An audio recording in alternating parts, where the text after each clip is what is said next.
It was a humid Wednesday afternoon when Layla stepped into the pristine glass doors of Regal Motors, the most expensive car dealership in the city. She wore plain jeans, dusty sneakers, and a faded grey hoodie. Her hair was in a messy bun, and she had a tiny coffee stain on her sleeve. People who passed by barely noticed her, except for the security guard who almost didn't let her in. Inside, everything screamed money. The floor was marble, shining like ice. The cars on display weren't just cars, they were dreams on wheels. Lamborghinis, Ferraris, Bentleys.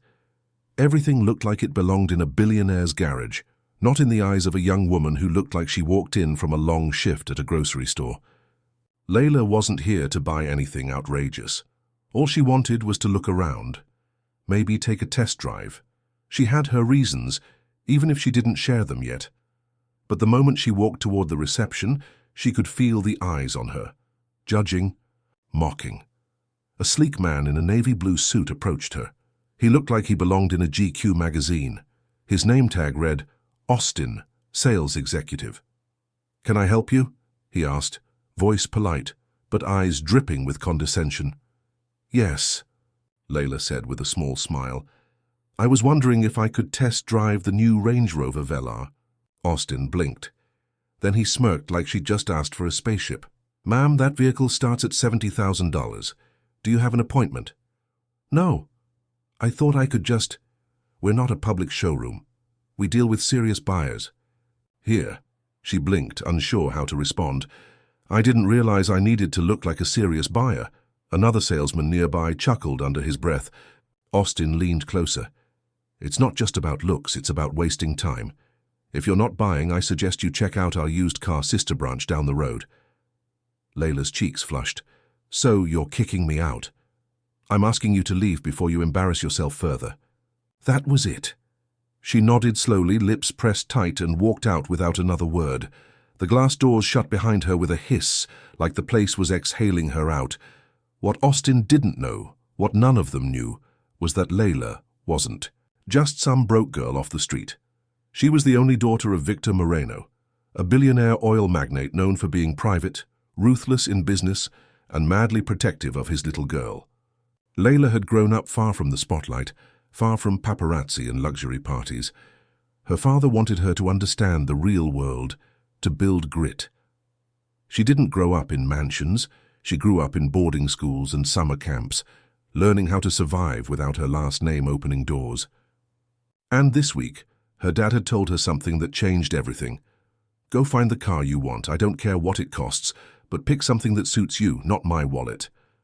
So she did, or she tried. That night, Layla sat on her balcony, sipping tea, watching the city lights burn under the sky. She replayed every second in that dealership in her head. The smug looks, the laughter, the way she was treated like trash. She didn't tell her father about it, she didn't need to, but the next morning, while Austin was sipping his overpriced espresso and prepping for a new client, a deep rumble echoed outside. Regal Motors.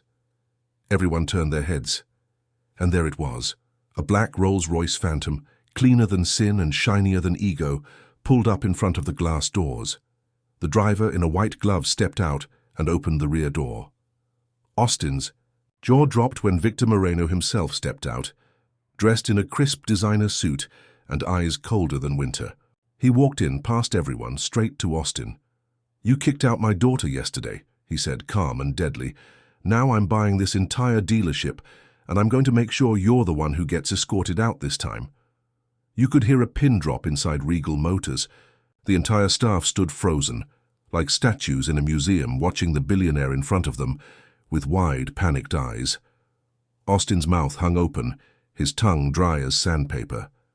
Whatever arrogance he'd had yesterday had evaporated like morning. Fog in the sun. Victor Moreno didn't raise his voice. He didn't need to. His presence alone did the damage.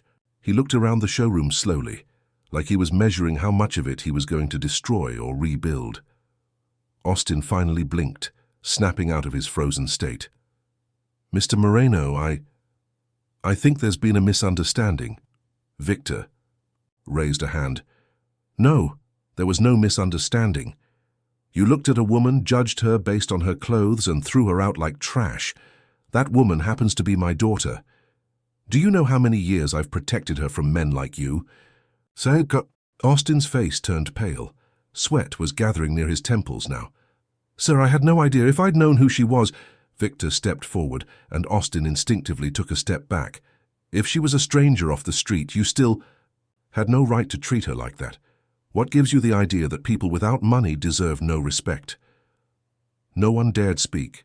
The receptionist clutched her phone like it was a life vest. A junior sales guy peeked out from behind a Tesla, watching like he was seeing a movie unfold in real life. Then the Rolls-Royce driver walked in, holding a thick manila envelope. Victor took it and handed it directly to the dealership's general manager, who had just arrived, panting and panicked. The manager opened it, his eyes scanning quickly, and then bulged out of his skull. It was a purchase agreement. "Victor, Moreno was offering to buy the entire dealership. Every square inch, every asset, every car, paid in full, no negotiation." Austin gasped. You can't be serious." "I'm dead serious," Victor said coldly. "And if I want, I'll tear it down and build a soup kitchen here instead. But I think I'll keep it, just to watch you walk out the same door you forced my daughter through yesterday." Austin looked to the manager, eyes begging. "Please tell me you're not selling it to him." The manager didn't even look up. "Austin, pack your things." Layla entered then.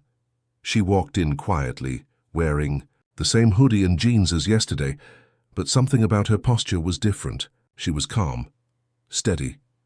She had fire in her eyes now, not rage, not revenge, just clarity. She walked up next to her father, her expression unreadable. Victor turned to her. "Sweetheart, do you want him fired or should I make him scrub tires? For the next 10 years? Layla looked at Austin, really looked at him. He seemed so small now, so powerless. She shook her head. "No need. You already did enough. Let him find out what it's like to be ignored and dismissed. Maybe he'll learn something." Victor nodded, then handed her the keys to a brand new white Range Rover that had just been delivered that morning.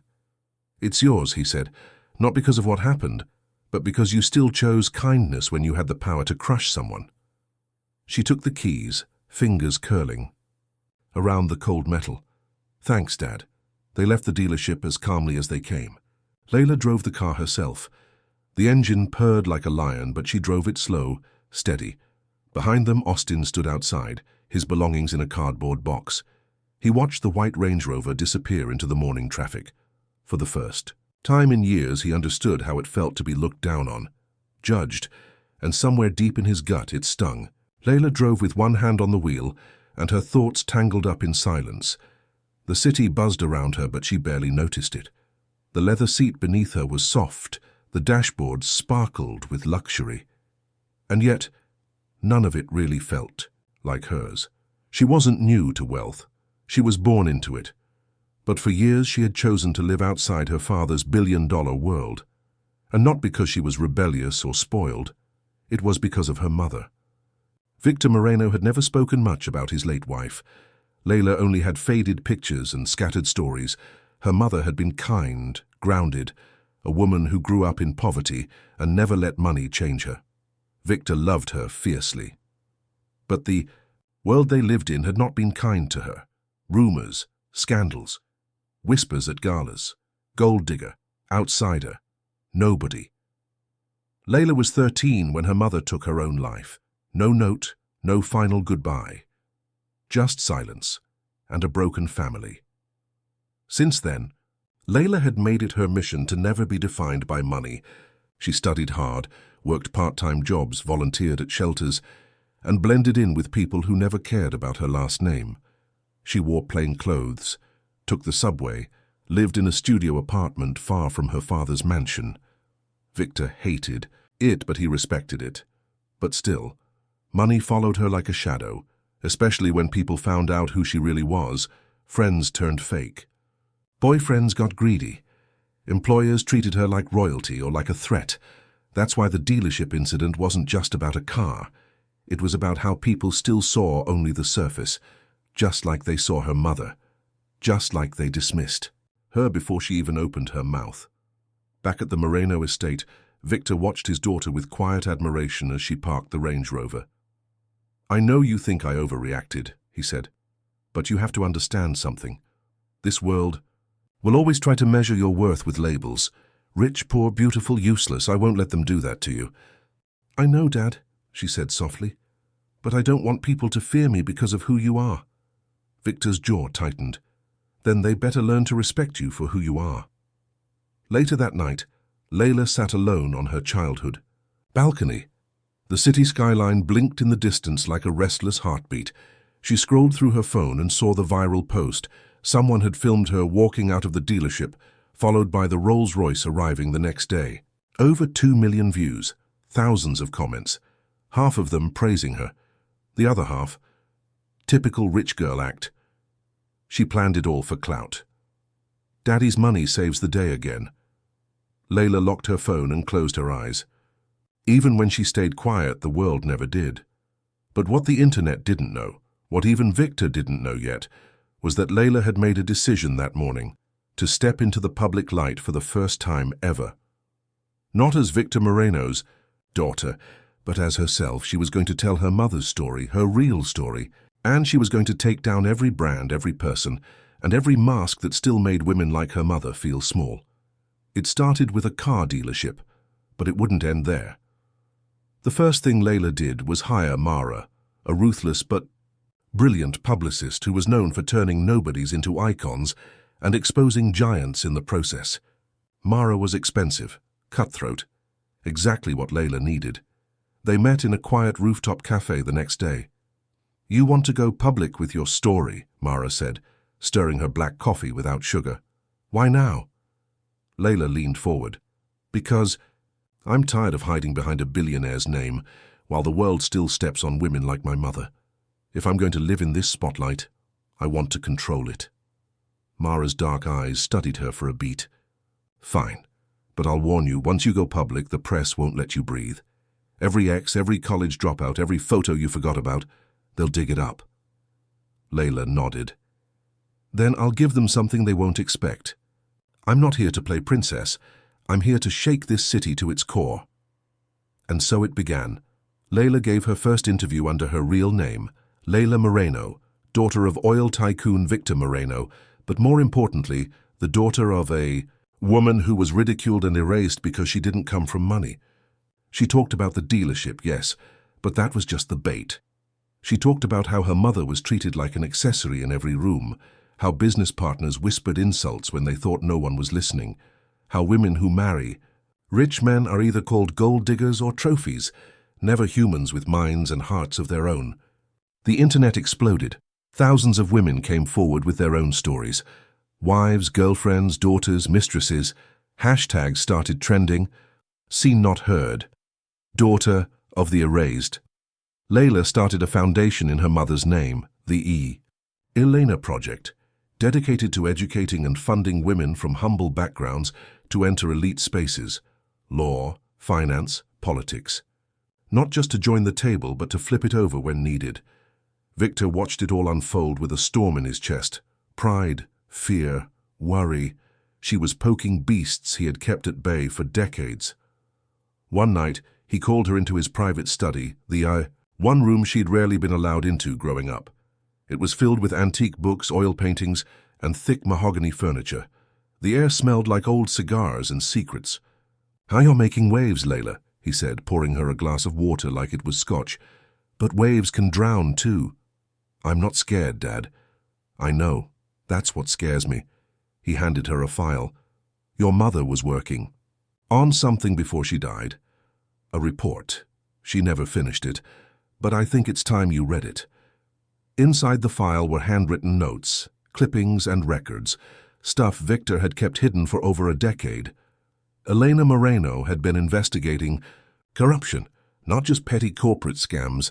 She was looking into a secret society of elite businessmen and politicians who controlled oil rights, media narratives, and destroyed anyone who tried to hold them accountable. Her last note, scribbled in shaky handwriting, read, "If anything happens to me, it won't be an accident." Layla's heart pounded. "Are you saying she didn't just kill herself?" Victor's face hardened. I'm saying I don't believe in coincidences when billion-dollar empires are at stake. That night, Layla stayed up reading her mother's notes until her eyes burned. Her fingers trembled as she realized this wasn't just about justice anymore. It was about truth. And someone, somewhere, had buried it so deep they thought it would never resurface. They were wrong, and Layla Moreno was going to make damn sure of it. Layla didn't sleep for 3 days after reading her mother's file. Her apartment was a maze of open folders, sticky notes, and a corkboard covered in red thread and black and white photos. Newspaper clippings, old receipts, anonymous letters, all pieces of a puzzle that had once belonged to Elena Moreno. The deeper she dug, the clearer it became. Her mother had stumbled onto something massive, a network of wealthy men hidden in plain sight. CEOs, judges, oil executives, senators. They operated under shell corporations, fake charities, secret fund transfers. On the surface, they were philanthropists, but behind closed doors they silenced whistleblowers, manipulated elections, and buried competitors. The group had a name, the Orbis Circle.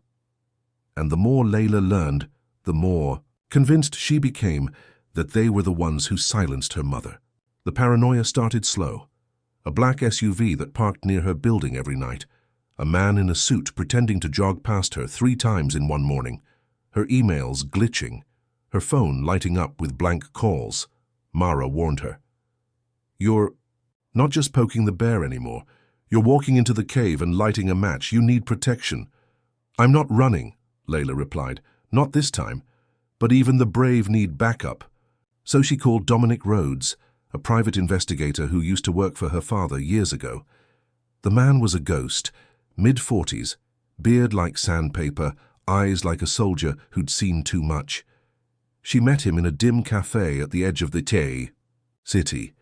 He didn't shake hands, didn't smile, just slid into the booth and said, "You should have left this buried." "You knew my mother," Layla said. He nodded once. She was smart, scared but determined. "I told her to stop digging too." "She didn't listen."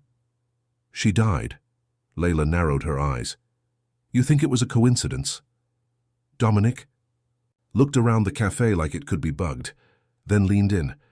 "I think your mother got too close and someone made sure no one else would." He handed her a flash drive. "This was the last recording I ever took from her. I've never shown it to anyone. But if you're really going to do this..." She took it with shaking hands. That night, Layla sat alone in her living room, heart in her throat as she opened the file on her laptop. Her mother's voice crackled through the speakers, soft, tired, frightened. "If anything happens to me, it won't be from depression. It won't be from guilt. It'll be because the men I've named know I exist and they don't like what I know." Layla's eyes filled with tears. "Victor thinks I'm being paranoid, but I see the signs. I hear the clicks on the phone lines. I see the men in the shadows. If you're listening to this, Layla, I'm sorry. I wanted to raise you in a world where you'd never need to be this brave. But if they come, for me, promise me you won't let it be for nothing." Silence. Then the recording ended.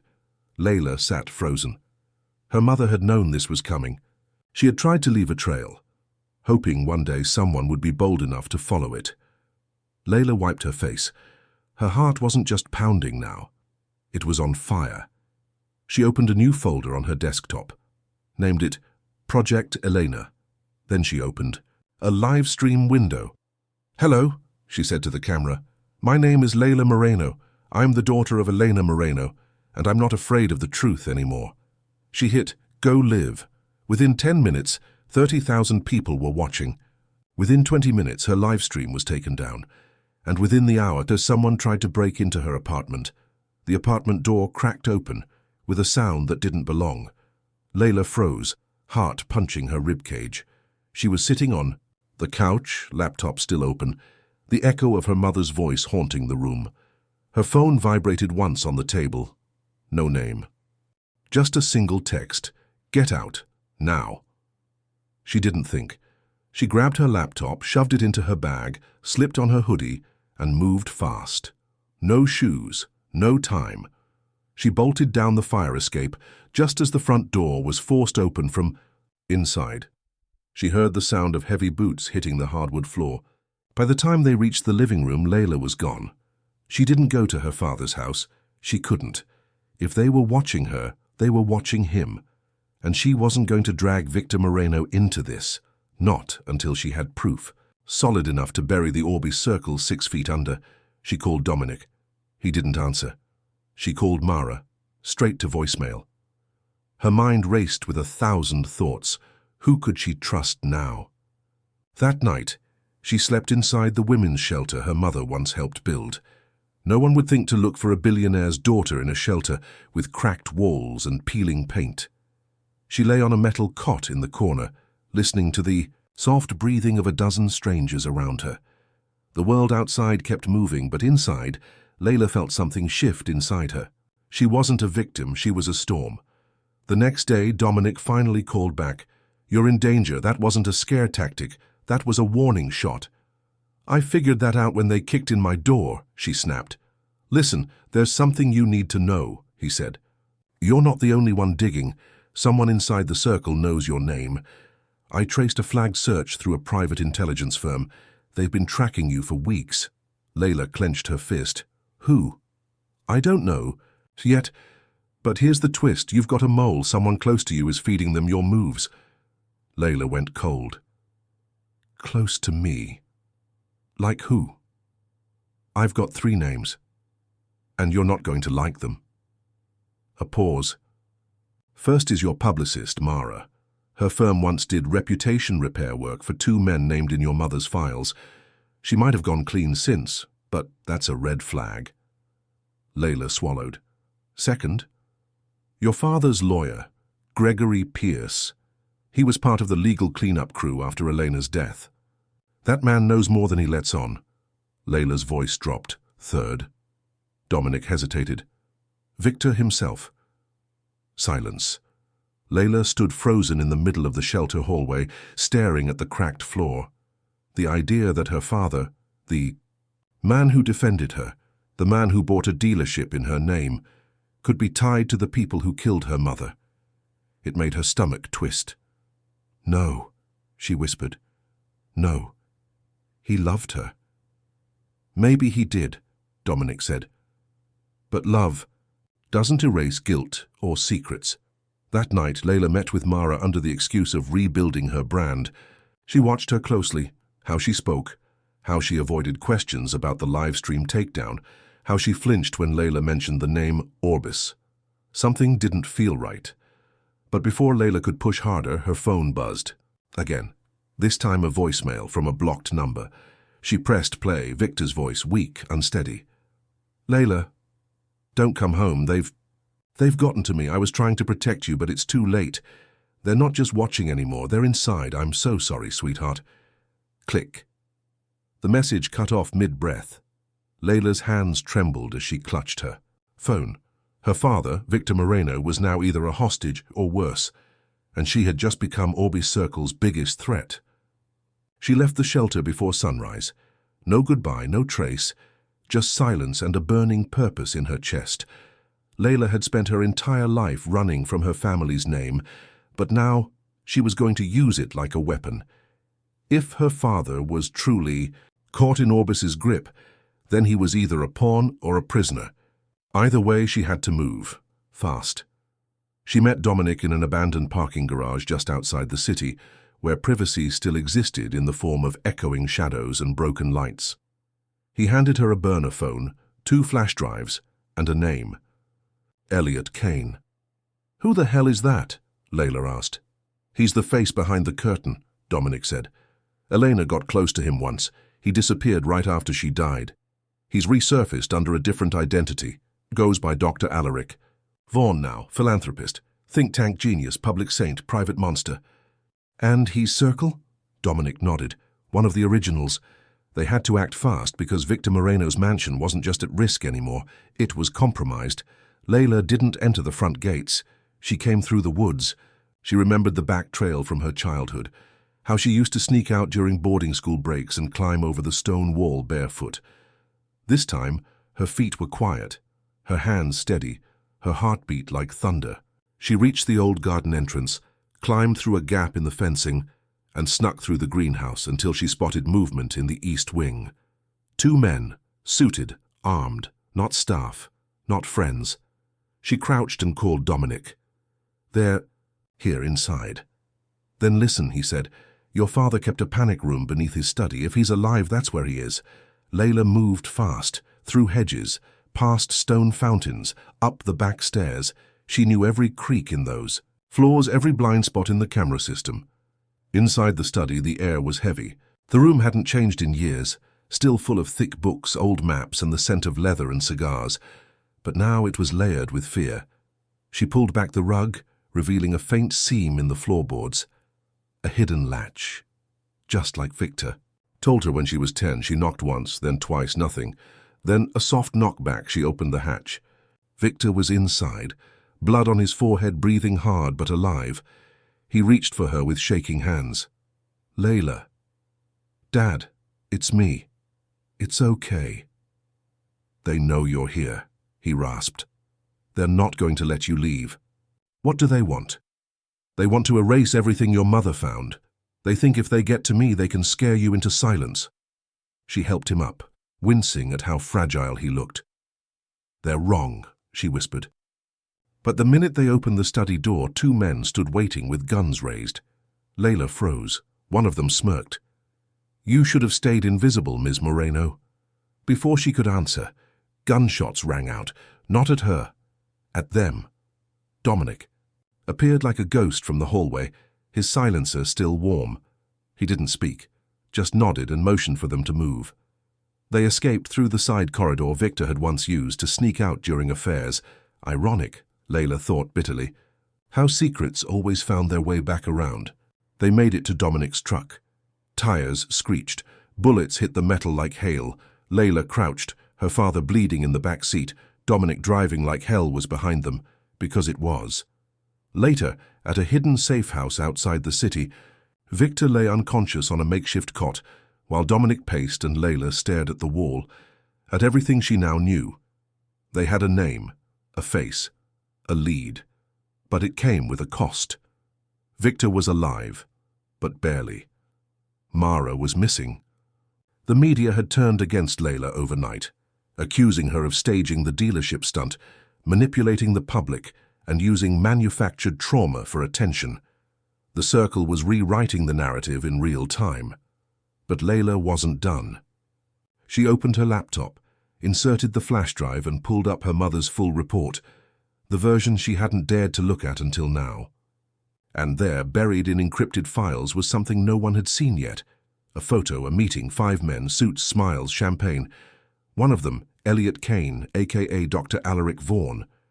Another, Gregory Pierce, her father's lawyer. And the third, a man Layla had trusted once, the only man she ever loved, Daniel Cross, her ex-fiancé. Layla stared at the screen, her hand trembling. Daniel, the man she'd once planned to marry, the man who held her at night, kissed her forehead like it, was sacred, told her he loved her without needing a reason. He knew about her fears, her trauma, her mistrust of wealth and power, and still, he had stood smiling next to the men who destroyed her mother. The photo was dated 6 months before her mother's death. He had been with them all along. A sob built in her throat, but she swallowed it.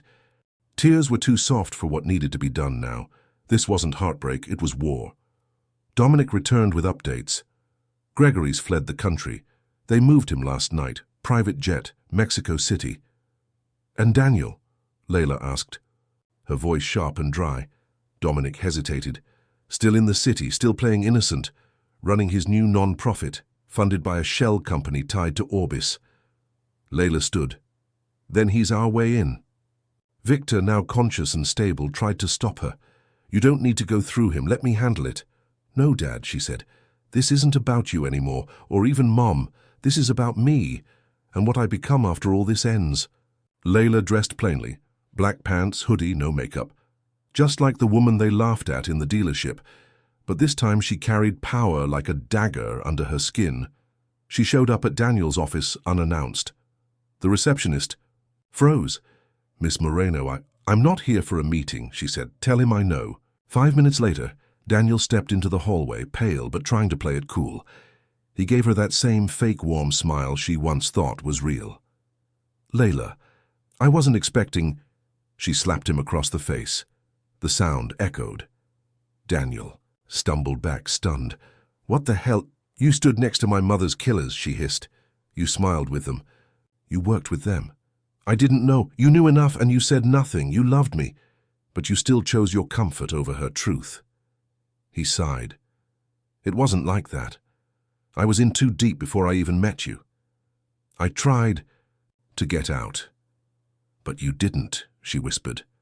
Silence hung between them. Then she pulled out a recorder from her pocket.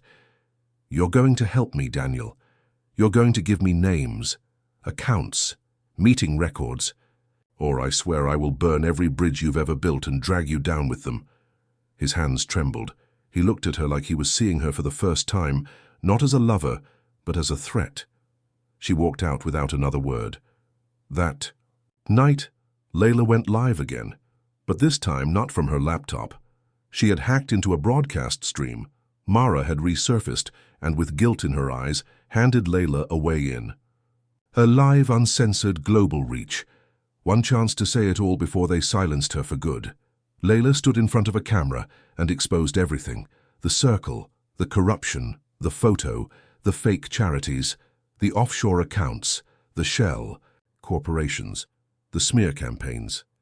She played her mother's final audio. Then she named names. Each name fell like thunder. By the time she was done, the world had changed. News stations scrambled. Protests erupted. Whistleblowers came out of the shadows. Share prices crashed. The FBI launched investigations. A global reckoning had begun, and as dawn broke, the circle cracked. One of the 5 men was arrested fleeing the country. Another was found dead. Suicide, they said. But Layla knew better. Victor turned himself in, offering full cooperation. He wasn't innocent. He had turned a blind eye for too long, but now he was trying to atone. Daniel disappeared. She hoped he ran far, but guilt had a way of catching up. 6 months later, Layla stood on a stage at a women's summit. The Elena Project had grown into a global movement: scholarships, legal aid, investigative journalism funds. She wore a simple white dress and held her mother's photo in her hand as she spoke. They tried to erase her, but they forgot her. Daughter was watching. Applause roared. Somewhere in the crowd, young girls cried, grown women stood tall, and Layla Moreno, once dismissed, laughed at, silenced, was now the voice echoing in boardrooms, courtrooms, and broken systems. She didn't destroy the circle.